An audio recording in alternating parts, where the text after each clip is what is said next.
ਸਤਿ ਸ਼੍ਰੀ ਅਕਾਲ ਜੀ। Punjabi ready USA ਦੇ ਫੇਸਬੁੱਕ ਪੇਜ ਤੇ YouTube ਚੈਨਲ ਤੇ ਤੁਹਾਡਾ ਸਾਰਿਆਂ ਦਾ ਸਵਾਗਤ ਹੈ। ਮੈਂ ਹਾਂ ਪ੍ਰਵੀਨ ਸ਼ਰਮਾ। ਆਪਾਂ ਪਹੁੰਚੇ ਹਾਂ ਲਿਵਿੰਗਸਟਨ ਸਿਟੀ ਦੇ ਵਿੱਚ ਹੋਲਾ ਮਹੱਲਾ ਦੇ ਪਾਵਨ ਦਿਹਾੜੇ ਤੇ ਅੱਜ ਨਗਰ ਕੀਰਤਨ ਕੱਢੇ ਜਾ ਰਹੇ ਨੇ। 24ਵਾਂ ਨਗਰ ਕੀਰਤਨ ਅੱਜ, ਜਿਸ ਟਾਈਮ ਅਸੀਂ ਗੱਲਬਾਤ ਕਰ ਰਹੇ ਹਾਂ ਲਿਵਿੰਗਸਟਨ ਗੁਰਦੁਆਰਾ ਸਾਹਿਬ ਦੇ ਵਿੱਚ ਖੜੇ ਹਾਂ।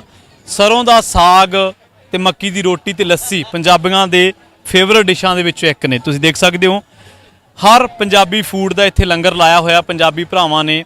ਹਰ ਪੰਜਾਬੀ ਫੂਡ ਇੱਥੇ ਤੁਹਾਨੂੰ ਮਿਲੂਗਾ, ਪੰਜਾਬੀ ਖਾਣਾ ਔਰ ਸਰੋਂ ਦਾ ਸਾਗ, ਮੱਕੀ ਦੀ ਰੋਟੀ, ਦਹੀਂ, ਲੱਸੀ ਪੰਜਾਬੀਆਂ ਦੀ ਫੇਵਰਟ ਡਿਸ਼ ਹੈ ਜਾਂ ਪੰਜਾਬੀਆਂ ਦਾ ਫੇਵਰਟ ਪੀਣ ਵਾਲਾ ਉਹ ਇੱਕ ਕਹਿ ਸਕਦੇ ਹਾਂ ਕਿ ਪਦਾਰਥ ਹੈ ਜਿਹਨੂੰ ਪੀ ਕੇ ਪੰਜਾਬੀ ਬਹੁਤ ਖੁਸ਼ ਹੁੰਦੇ ਨੇ। ਲੱਸੀ ਬਾਲੀਵੁੱਡ ਨੇ ਬੜੀ ਕਾਪੀ ਕੀਤੀ ਹੈ ਪੰਜਾਬੀਆਂ ਦੀ ਮੱਕੀ ਦੀ ਰੋਟੀ, ਸਰੋਂ ਦੇ ਸਾਗ ਦੀ, ਪਰ ਗੱਲ ਉਹ ਨਹੀਂ ਬਣਦੀ ਜਿਹੜੀ ਪੰਜਾਬ 'ਚ ਬਣਦੀ ਹੈ। ਗੱਲਬਾਤ ਕਰਾਂਗੇ ਇਹਨਾਂ ਨੌਜਵਾਨ ਵੀਰਾਂ ਦੇ ਨਾਲ, ਕੋਸ਼ਿਸ਼ ਕਰਾਂਗੇ ਇਹਨਾਂ ਦੇ ਨਾਲ ਗੱਲਬਾਤ ਕਰਨ ਦੀ। ਇੱਥੇ ਇੱਕ ਗੱਲ ਦਾ ਖਾਸ ਤੌਰ ਤੇ ਜ਼ਿਕਰ ਕਰਨਾ ਬਣਦਾ ਵੀ 2 ਸਾਲਾਂ ਬਾਅਦ ਸੰਗਤ ਜਿਹੜੀ ਆ ਇਕੱਠੀ ਹੋ ਰਹੀ ਹੈ ਕੋਵਿਡ ਕਰਕੇ। 2 ਸਾਲ ਪਹਿਲਾਂ ਇਹ ਧਾਰਮਿਕ ਸਮਾਗਮ ਨਹੀਂ ਸੀ ਹੋਏ। ਸਾਡੇ ਨਾਲ ਬਾਈ ਬਿੰਦਾ ਟਵਾਲ ਨੇ, ਗੱਲਬਾਤ ਕਰਦੇ ਆ। ਬਾਈ ਸਤਿ ਸ਼੍ਰੀ ਅਕਾਲ ਜੀ। ਸਤਿ ਸ਼੍ਰੀ ਅਕਾਲ ਜੀ। ਬਾਈ ਸਭ ਤੋਂ ਪਹਿਲਾਂ ਕਿਵੇਂ ਲੱਗਦਾ ਅੱਜ ਸੰਗਤ 2 ਸਾਲਾਂ ਬਾਅਦ ਇਕੱਠੀ ਹੋਈ? ਬਹੁਤ ਵਧੀਆ ਲੱਗ ਰਿਹਾ ਵੀਰ ਜੀ। ਕਰੋਨਾ ਵਾਇਰਸ ਦੀ ਮਹਾਮਾਰੀ ਆਈ ਸੀਗੀ ਪੂਰੀ ਦੁਨੀਆ ਤੇ, ਬਾਬੇ ਨਾਨਕ ਨੇ ਕਿਰਪਾ ਕੀਤੀ ਹੈ, ਥੋੜੀ ਠੱਲ ਪਈ ਆ ਹੁਣ ਤੇ ਦੁਬਾਰਾ ਸੰਗਤਾਂ ਇਕੱਠੀਆਂ ਹੋਈਆਂ, ਨਗਰ ਕੀਰਤਨ ਸਜਿਆ ਆ ਤੇ ਬਹੁਤ ਵਧੀਆ।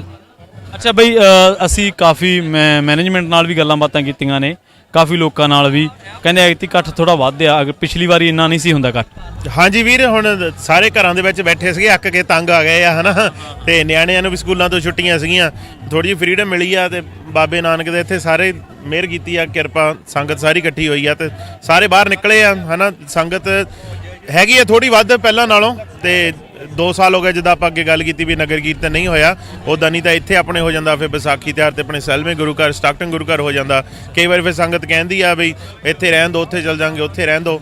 ਹੁਣ ਐਤਕੀ ਕਈ ਚਿਰ ਬਾਅਦ ਹੋਏ ਆ ਤਾਂ ਸੰਗਤ ਦੂਰੋਂ ਨੇੜਿਓਂ ਬਹੁਤ ਚੱਲ ਕੇ ਆਈ ਆ। ਅੱਛਾ ਬਈ, ਇਹ ਗੁਰੂ ਘਰ ਆ ਤੇ ਬੜੇ ਪਾਵਨ ਮੌਕੇ ਤੇ ਆਪਾਂ ਖੜੇ ਆ। ਹਰ ਪੰਜਾਬੀ ਫੂਡ ਇੱਥੇ ਮਿਲਦਾ। ਪੰਜਾਬੀ ਫੂਡ ਤੋਂ ਇਲਾਵਾ ਹੁਣ ਤਾਂ ਅੰਮ੍ਰਿਤਸਰੀ ਕੁਲਚੇ ਤੋਂ ਇਲਾਵਾ ਗੋਲ ਗੱਪੇ ਹਨਾ।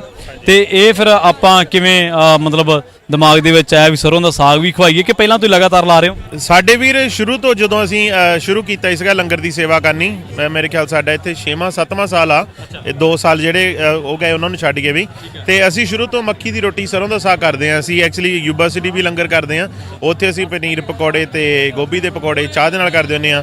ਉੱਥੇ ਵੀ ਅਸੀਂ ਮੁੰਡੇ ਜ਼ਿਆਦਾ ਜਾਂਦੇ ਹੁੰਦੇ ਹਾਂ, ਲੇਡੀਜ਼ ਵਗੈਰਾ ਸਾਡੀਆਂ ਭੈਣਾਂ ਹੋ ਗਈਆਂ, ਮਾਤਾਵਾਂ ਹੋ ਗਈਆਂ, ਘਰ ਵਾਲੀਆਂ ਹੋ ਗਈਆਂ, ਉਹ ਸੰਡੇ ਦੀ ਸੰਡੇ ਆ ਜਾਂਦੀਆਂ ਜਾਂ ਫਿਰ ਨਹੀਂ ਵੀ ਆਉਂਦੀਆਂ ਕਿਉਂ ਕਾਫੀ ਦੂਰ ਪੈ ਜਾਂਦਾ, ਇੱਥੋਂ 3 ਘੰਟੇ ਦੀ ਵਾਟ ਆ। ਇੱਥੇ ਫਿਰ ਉਹ ਸਾਰੀਆਂ ਲੇਡੀਜ਼ ਦੀ ਵੀ ਹੈਲਪ ਹੋ ਜਾਂਦੀ ਹੈ ਤੇ ਰੋਟੀਆਂ ਉਹ ਪਕਾਉਂਦੀਆਂ, ਸਾਗ ਦਾ ਅਸੀਂ ਕਰ ਲੈਂਦੇ ਹਾਂ ਤੇ ਰਲ ਮਿਲ ਕੇ ਇੱਥੇ ਥੋੜਾ ਵੀ ਜ਼ਿਆਦਾ ਉਪਰਾਲਾ ਕਰ ਸਕਦੇ ਹਾਂ। ਹਾਂ ਬਿਲਕੁਲ। ਆਪਾਂ ਆਪਣੀ ਤਾਂ ਇਹ ਫੇਵਰਟ ਮਤਲਬ ਚੀਜ਼ ਆ ਸਰੋਂ ਦਾ ਸਾਗ, ਮੱਕੀ ਦੀ ਰੋਟੀ, ਪੰਜਾਬੀਆਂ ਦਾ ਤਾਂ ਮਨਪਸੰਦ ਖਾਣਾ ਨਾ। ਦੂਜੀਆਂ ਕਮਿਊਨਿਟੀਜ਼ ਦੇ ਲੋਕ ਵੀ ਖਾਂਦੇ ਆ ਮਤਲਬ? ਵੀਰ ਖਾਂਦੇ ਆ, ਪੁੱਛਦੇ ਆ, ਥੋੜਾ ਸਵਾਲ ਕਰਦੇ ਆ ਕਿ ਕੀ ਹੈ ਇਹ। ਉਹਨਾਂ ਦੱਸਦੀ ਆ ਵੀ ਸਾਗ, ਮਸਟਰਡ ਗ੍ਰੀਨਸ ਆ, ਤੇ ਮਸੀਕਿਆਂ ਦੇ ਨਾਲ ਤਾਂ ਆਪਣਾ ਖਾਣਾ ਕਾਫੀ ਰਿਲੇਟ ਹੋ ਜਾਂਦਾ ਆ। ਉਹ ਜਦੋਂ ਤੁਰਤੀਏ ਉਹ ਖਾਂਦੇ ਆ, ਆਪਾਂ ਰੋਟੀਆਂ ਖਾਂਦੇ ਆ, ਤੇ ਗੱਲ ਉੱਥੇ ਆਉਂਦੀ ਹੈ ਜਦੋਂ ਖਾ ਕੇ ਦੇਖਦੇ ਆ ਫਿਰ ਬਹੁਤ ਪਸੰਦ ਕਰਦੇ ਆ। ਲੱਸੀ ਉਹਨਾਂ ਨੂੰ ਜੋ ਦੱਸਿਆ ਬਟਰ ਮਿਲਕ ਆ, ਪਹਿਲਾਂ ਤਾਂ ਨੱਕ ਬੁੱਲ ਜੇ ਚਾੜਦੇ, ਜੋ ਪੀਂਦੇ ਆ ਫਿਰ ਕਹਿੰਦੇ ਉਹ ਤੇ ਸਵਾਦ ਹੀ ਬਹੁਤ ਆ ਵੀ ਉਹ ਯੂਜ਼ ਟੂ ਹੈਗੇ, ਕਿਉਂਕਿ ਆਪਾਂ ਲੱਸੀ ਬਣਾਉਂਦੇ ਆ ਜੀਰਾ ਜੂਰਾ ਪਾ ਕੇ, ਕਾਲਾ ਲੂਣ ਪਾ ਕੇ। ਉਹ ਯੂਜ਼ ਟੂ ਬਟਰ ਮਿਲਕ ਜਿਹੜਾ ਸਟੋਰ ਤੇ 50-50 ਮਿਲਦਾ ਹੁੰਦਾ, ਉਹ ਗੱਲ ਨਹੀਂ ਨਾ ਬਣਦੀ। ਫਿਰ ਆਪਣਾ ਜਦੋਂ ਦੇਸੀ ਟਵਿਸਟ ਵਿੱਚ ਪਾਉਂਦੇ ਆ, ਗੱਲ ਤਾਂ ਉਹਦੀ ਬਣਦੀ ਆ। ਤੇ ਮੈਕਸੀਕੀਆਂ ਨੂੰ ਕਿਤੇ ਪਿਆ ਲੱਸੀ, ਉਹਨਾਂ ਨੂੰ ਤੁੰਨ ਤਾਂ ਨਹੀਂ ਦਿੰਦੇ? ਲੱਸੀ ਨੇਸਤੀ ਬੜੀ ਕਰਦੀ ਹੈ। ਕੋਈ ਗੱਲ ਨਹੀਂ ਵੀਰ, ਨੇਸਤੀ ਹੋਣਾ ਸੀ ਵੀ ਉਹਨਾਂ ਦੇ ਨਾਲ ਹੀ ਪੀਨੇ। ਉਹਨਾਂ ਨੇ ਕਿਹੜਾ ਕਰਨੀ ਇੱਥੇ ਸੇਵਾ, ਖਾ ਪੀ ਕੇ ਘਰ ਨੂੰ ਹੀ ਜਾਣਾ, ਮੇਲਾ ਦੇਖਣ ਆਉਂਦੇ ਆ। ਉਹਨਾਂ ਨੂੰ ਕੀ ਪਤਾ ਉਹਨੇ ਨਗਰ ਕੀਰਤਨ ਆ ਕੇ ਹੋਲਾ ਮਹੱਲਾ ਆ ਹਨਾ, ਵੀ ਜਿਹੜਾ ਪੁੱਛਦਾ ਉਹਨਾਂ ਨੂੰ ਦੱਸ ਦੀਦਾ, ਨਹੀਂ ਤਾਂ ਉਹਨਾਂ ਦੇ ਭਾਣੇ ਦਾ ਤਾਂ ਇੱਕ ਪਾਰਟੀ ਚੱਲ ਰਹੀ ਆ, ਪਾਰਟੀ ਤੇ ਆ ਜਾਂਦੇ ਆ। ਬਿਲਕੁਲ, ਉਹਨਾਂ ਭਾਣੇ ਉਹ ਆਪਾਂ ਸਮਝਦੇ ਆ ਇਤਿਹਾਸ ਨੂੰ, ਆਪਾਂ ਸਮਝਦੇ ਆ ਦਿਨਾਂ ਨੂੰ, ਖਾਸ ਦਿਨਾਂ ਨੂੰ ਹਨਾ। ਆਪਾਂ ਇੱਕ ਹੋਰ ਤਰੀਕੇ ਨਾਲ ਇੱਥੇ ਇਨਵੋਲਵਮੈਂਟ ਕਰਦੇ ਆ, ਆਪਦੀ ਸੇਵਾ ਕਰਦੇ ਆ।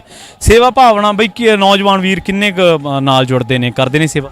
ਵੀਰ ਸਾਡੇ ਜਿੱਦਾਂ ਫਰੈਂਡ ਸਰਕਲ ਆ ਵਿੱਚ ਕਈ ਰਿਸ਼ਤੇਦਾਰ ਵੀ ਆ, ਅਸੀਂ ਜਿੱਦਾਂ ਕਜ਼ਨਸ ਆ, ਕੋਈ ਜੀਜਾ ਆ, ਕੋਈ ਹਨਾ ਇੱਦਾਂ ਤਾਏ ਚਾਚੇ ਦੇ ਮੁੰਡੇ ਆ, ਭੂਆ ਦੇ ਮੁੰਡੇ, ਪਰਿਵਾਰ ਹੀ ਆਪਣਾ, ਯਾਰ ਦੋਸਤ ਵੀ ਜਿਹੜੇ ਭਰਾ ਵਾਂਗੂ ਹੀ। ਅਸੀਂ ਉਹੀ 25-30 ਮੁੰਡੇ ਆ ਜਿਨ੍ਹਾਂ ਨੇ ਸ਼ੁਰੂ ਕੀਤਾ ਸੀਗਾ, ਤੇ ਉਹੀ ਇੱਥੇ ਲਿਵਿੰਗਸਟਨ ਗੁਰੂ ਘਰ ਵੀ ਸੇਵਾ ਕਰੀਦੀ ਆ, ਯੂਨੀਵਰਸਿਟੀ ਵੀ ਜਾਈਦਾ ਆ, ਤੇ ਕਈ ਥੋੜਾ ਦੂਰ ਬਹੁਤ ਨੇੜੇ ਮੂਵ ਹੋ ਗਏ ਆ। ਜਿੱਦਾਂ ਬਸ ਉਹੀ ਬੰਦੇ ਆ, ਰੱਖ ਲਓ ਤੁਸੀਂ ਵੀ। ਕਈ ਵਾਰੀ ਨਵੇਂ ਆ ਜਾਂਦੇ ਆ, ਕਈ ਵਾਰੀ ਕੋਈ ਕਿਤੇ ਮੂਵ ਹੋਈ ਹੋ ਜਾਂਦਾ, ਇਦਾਂ ਹੋ ਜਾਂਦੀ ਆ। ਪਰ ਜਿੱਦਾਂ ਸਰਕਲ ਪੰਜਾਬੀਆਂ ਦੇ ਕੀ ਕਾਰੋਬਾਰ ਆ ਬਈ ਇੱਥੇ ਮੇਨ? ਜੇ ਪੰਜਾਬੀਆਂ ਦੇ ਜਿਵੇਂ ਬਦਾਮਾਂ ਦੀ ਖੇਤੀ ਹੈ ਜਾਂ ਹੋਰ ਬਾਗਬਾਨੀ ਹੈ? ਮੇਨ ਭਾਜੀ ਇਹੀ ਆ, ਟਰੱਕਾਂ ਦੇ ਹੋ ਗਏ ਤੇ ਖੇਤੀਬਾੜੀ ਹੋ ਗਈ ਜਾਂ ਕਿਸੇ ਦਾ ਆਪਣਾ ਸਟੋਰ ਆ, ਪਰ ਮੇਨਲੀ ਮੋਸਟਲੀ ਸੈਂਟਰਲ ਵੈਲੀ ਵਿੱਚ ਤਾਂ ਟਰੱਕਿੰਗ ਹੀ ਕਹਿੰਗੇ ਆ। ਹਾਂਜੀ ਦੇ ਕਾਰੋਬਾਰ ਆ। ਠੀਕ ਹੈ, ਤੇ ਇਹ ਅੱਜ ਦਾ ਹੰਗਾਰਾ ਕਿਵੇਂ ਰਿਹਾ ਲੰਗਰ ਨੂੰ, ਜਾਂ ਅੱਜ ਦਾ ਕਿਵੇਂ ਸੰਗਤ ਦਾ ਹੰਗਾਰਾ ਕਿਵੇਂ ਰਿਹਾ? ਬਾਬੇ ਦੀ ਕਿਰਪਾ ਨਾਲ ਹੁੰਗਾਰਾ ਹਮੇਸ਼ਾ ਵਧੀਆ ਹੀ ਹੁੰਦਾ ਜੀ। ਜਿੱਦਾਂ ਤੁਸੀਂ ਕਹਿੰਦੇ ਸਾਗ ਤੇ ਮੱਕੀ ਦੀ ਰੋਟੀ ਤਾਂ ਪੰਜਾਬੀਆਂ ਦੇ ਫੇਵਰੇਟ ਆ, ਤੇ ਬਾਬੇ ਨਾਨਕ ਦੀ ਕਿਰਪਾ ਨਾਲ ਬਹੁਤ ਸੋਹਣਾ ਰਿਸਪਾਂਸ ਮਿਲ ਜਾਂਦਾ ਆ ਲੰਗਰ ਨੂੰ। ਹਾਂਜੀ ਠੀਕ ਆ ਬਾਈ, ਬਹੁਤ ਬਹੁਤ ਧੰਨਵਾਦ ਤੁਹਾਡਾ ਬਿੰਦਾ ਜੀ ਸਾਡੇ ਨਾਲ ਗੱਲਬਾਤ ਕਰਨ। ਹਾਂਜੀ ਠੀਕ ਹੈ ਜੀ, ਸਤਿ ਸ਼੍ਰੀ ਅਕਾਲ ਜੀ। ਸਤਿ ਸ਼੍ਰੀ ਅਕਾਲ ਜੀ ਸਾਰਿਆਂ ਨੂੰ, ਸਤਿ ਸ਼੍ਰੀ ਅਕਾਲ। ਸੋ ਇਹ ਸਨ ਬਿੰਦਾ ਟਵਾਲ ਜੀ, ਜਿਹੜੇ ਵੀਰ ਲਗਾਤਾਰ ਜਦੋਂ ਵੀ ਕੋਈ ਸਿੱਖ ਧਰਮ ਦੇ ਵਿੱਚ, ਸਿੱਖ ਇਤਿਹਾਸ ਦੇ ਵਿੱਚ ਕੋਈ ਖਾਸ ਦਿਨ ਆਉਂਦਾ ਹੈ, ਕੋਈ ਖਾਸ ਸਾਡਾ ਦਿਹਾੜਾ ਆਉਂਦਾ, ਤਾਂ ਉਦੋਂ ਇਹ ਕਹਿੰਦੇ ਵੀ ਆਸ-ਪਾਸ ਦੇ ਇਲਾਕਿਆਂ ਦੇ ਵਿੱਚ ਲੰਗਰ ਲੈ ਕੇ ਜਾਈਦਾ। ਲੰਗਰ ਦੀ ਜਿਹੜੀ ਭਾਵਨਾ ਹੈ ਉਹ ਪੰਜਾਬੀਆਂ ਦੇ ਵਿੱਚ ਲੰਬੇ ਸਮੇਂ ਤੋਂ ਹੈ, ਸਾਡੇ ਪਹਿਲੇ ਪਾਤਸ਼ਾਹ ਤੋਂ ਹੀ ਕਿਹਾ ਜਾਂਦਾ ਹੈ ਕਿ ਹੈਗੀ ਹੈ। ਪਰ ਇਹ ਸਟਾਲ ਜਿਹੜੀ ਹੈ ਇਹ ਫੇਵਰੇਟ ਡਿਸ਼ ਸਰੋਂ ਦਾ ਸਾਗ ਤੇ ਮੱਕੀ ਦੀ ਰੋਟੀ ਹੈ। ਇਸ ਕਰਕੇ ਬਿੰਦਾ ਟਵਾਲ ਜੀ ਨਾਲ ਸਾਡੀ ਗੱਲਬਾਤ ਹੋਈ ਆ। ਪੰਜਾਬੀ ਰੇਡੀਓ USA ਦੇ ਨਾਲ ਇਸ ਤਰ੍ਹਾਂ ਜੁੜੇ ਰਹੋ, ਅਸੀਂ ਹੋਰ ਵੀ ਕਹਾਣੀਆਂ ਤੁਹਾਡੇ ਨਾਲ ਸਾਂਝੀਆਂ ਕਰਦੇ ਰਹਾਂਗੇ।